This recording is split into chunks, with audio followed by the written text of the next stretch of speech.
Baik Bapak, pertanyaan pertama, sebutkan satu atau dua peribahasa dalam bahasa Aceh yang Bapak ketahui. Oke, baik. Dalam bahasa Aceh ini terserah ya. Iya Pak. Kalau istilahnya anak pergi merantau ke negeri seberang, ya kan? Bahasa aslinya Pak. Ane yang merantau hubungan ngobrol. Yang kedua, apa makna dari peribahasa yang Bapak bacakan barusan Pak? Kalau istilahnya peribahasa itu perantauan itu istilahnya ada berapa? Ini ada banyak ini. Yang pertama bertujuan untuk mencari rezeki.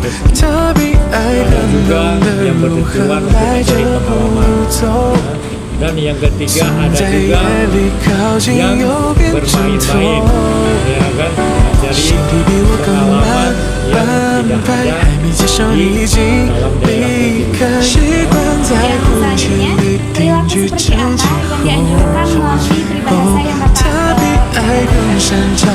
Kalau istilahnya perilaku kan, kalau perilaku itu suatu saat dia tetap akan kembali ke tempat asal, karena kerantauan itu kan sementara ya, bukan selama-lamanya di situ. Bagaikan pinang jatuh tidak jauh dari batang. Selanjutnya, perilaku seperti apa yang dilarang atau dianggap tidak baik menurut peribahasa yang Bapak bacakan tadi? Mengenai dengan perkataan, walaupun kita pergi kemanapun kita harus dengan ucapan yang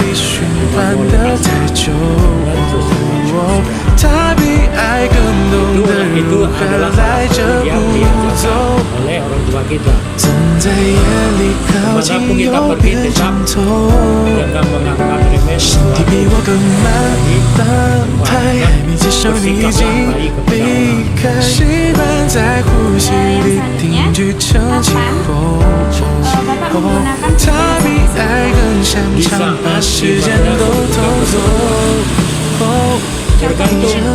tergantung keperluannya apa. Contohnya, kalau bahasa Aceh itu kemana? Kemana itu ada tujuan lagi. Ini ke Rukuh misalnya, kalau Sumawe. Bertujuan untuk apa? Belanja atau bersilaturahmi ataupun nongkrong sama kawan.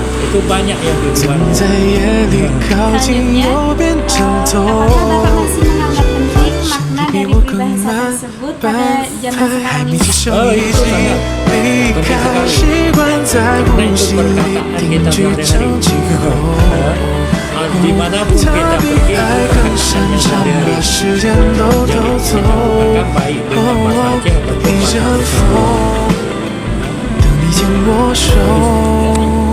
Baik Bapak, apakah Bapak mengetahui atau sering mendengar peribahasa yang akan saya bacakan Bapak? Ya tahu. Belum dibaca Pak. Silakan.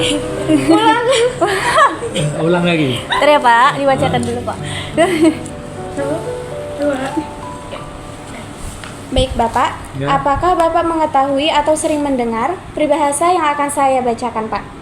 Janji kajet ke utang. Janji kaji ke utang. Itu istilahnya kalau itu kata peribahasa.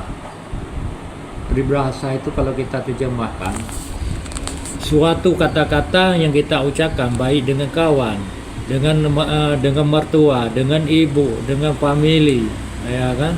Sambil nongkrong-nongkrong, kadang-kadang kita nggak sengaja, tidak terkontrol dengan omongan. Ini pasti saya akan laksanakan. Nah, ini pasti saya kerjakan. Nah, ini pasti saya datang. Nah, ternyata kita berapa hari yang lalu kita lupa tuh, nggak tinggal lagi apa yang kita ngomongkan. Makanya sebelum kita melaksanakan apa yang kita ucapkan itu adalah suatu berutang. Utang itu dengan orang yang bersangkutan yang kita janjikan. Jadi selama belum kita lunasi itu utang itu tetap masih belum lunas. Karena kalau utang dengan manusia, siapa yang kita tujukan, selama kita belum lunasi tetap berutang ke dia. Selanjutnya, dari siapa Bapak pertama kali mendengar peribahasa Aceh yang saya bacakan tadi, Pak? Sering, apalagi kami orang Aceh sendiri pasti tahu lah.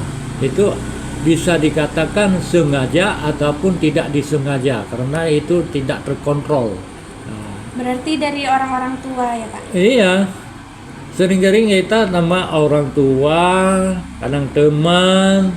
Nah, kayak gini, kadang-kadang teman, ini pasti datang besok ya, kamu tunggu aja di situ ya. Misal di kantin mana, di kafe mana, kan gitu.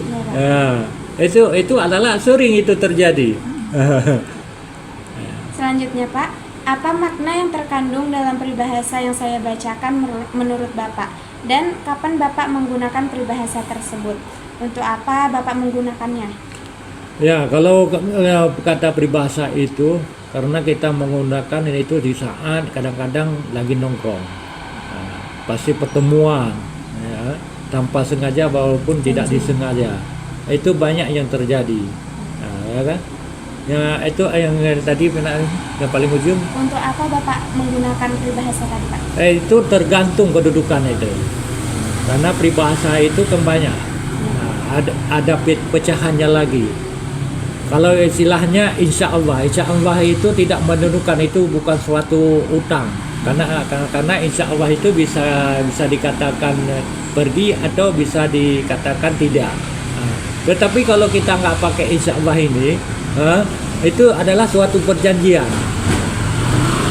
Kalau kita menggunakan insya Allah ini tidak menentu, bila Allah mengizinkan. Kalau tidak mengizinkan, makanya saya tuh tidak datang. Makanya kita sesuatu dengan manusia tidak terikat. Nah, selanjutnya Pak, apakah peribahasa tersebut sering Bapak gunakan saat ini dalam keluarga Bapak? Itu kalau istilahnya udah jadi bahasa sehari-hari itu. Kalau kita gunakan baik dengan bahasa persatuan walaupun dengan bahasa Aceh, ya kan? Makanya kalau kita gunakan jangan pasti saya datang itu jangan sekali-kali mengucapkan, tetapi harus mengucapkan insya Allah. Insya Allah itu bisa datang karena kita tak terikat dengan orang yang kita perjanjikan tuh. Selanjutnya Pak, apakah makna dari peribahasa yang saya bacakan tadi mengajarkan atau mencerminkan sikap tertentu untuk Bapak melakukan suatu perbuatan ataupun menjauhi perbuatan tersebut dalam kehidupan sehari-hari Bapak? Kalau perkataan itu yang pertama bisa dikatakan itu bahasa sehari-hari, bisa dikatakan dengan bahasa kedudukan, bisa dikatakan dengan bahasa untuk ikatan, bisa dikatakan dengan perlawanannya itu harus digunakan dengan insya Allah, kan? Supaya apa, tidak terikat. Yang terakhir, yang terujung tadi apa? Yang ujung tadi, Bapak melakukan suatu perbuatan atau menjauhi perbuatan tersebut. Ya, itu kita menjauhi, bukan istilah menjauhi, karena itu adalah kegunaan peribahasa, bukan menjauhi. Itu memang sudah peribahasa kita tuh. Selanjutnya Pak, menurut Bapak penting atau tidak menggunakan peribahasa yang saya ucapkan tadi dalam kehidupan Bapak? Kalau kita itu sangat berarti itu, sehari-hari ya, nggak berarti kali itu. Kita gunakan tergantung posisinya di mana. Karena kalau bahasa Aceh itu seperti saya bilang tadi, di mana kedudukan, di mana keperluan, apa maksud dan tujuan, makanya baru digunakan. Selanjutnya Pak, untuk zaman sekarang ini apakah Bapak masih menganggap penting makna yang terkandung di dalam peribahasa yang saya ucapkan tadi? Baik zaman kuno sampai dengan zaman modern, bahasa itu tidak akan hilang, karena itu memang udah turun-menurun peribahasa, itu tidak akan hilang. Walaupun sekarang udah banyak bahasa-bahasa canggih ya, nah, tetapi yang itu tidak hilang. Berarti sangat penting. Sangat penting itu. Yang terakhir Bapak, apa harapan Bapak terkait dengan keberadaan peribahasa yang ada di Aceh sekarang ini Pak? Kalau mengenai peribahasa Aceh itu memang itu bahasa nenek moyang. Ya. Jadi kita walaupun macam bahasa yang kita pelajari, tetapi tidak boleh lupa dengan bahasa daerah kita sendiri. Itulah peribahasanya tuh. Apapun berapa bahasa yang kita pelajari, bahasa daerah kita tetap nggak boleh lupa tuh. Kemanapun kita pergi, tetap kita menggunakan bahasa sendiri, tergantung dengan pergaulan dengan orang lain, baru kita sesuaikan dengan apa yang kita ngomong dan yang bisa diterima.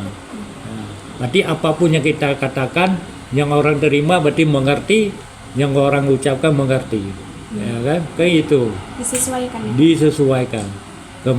Di mana kedudukannya, keperluan.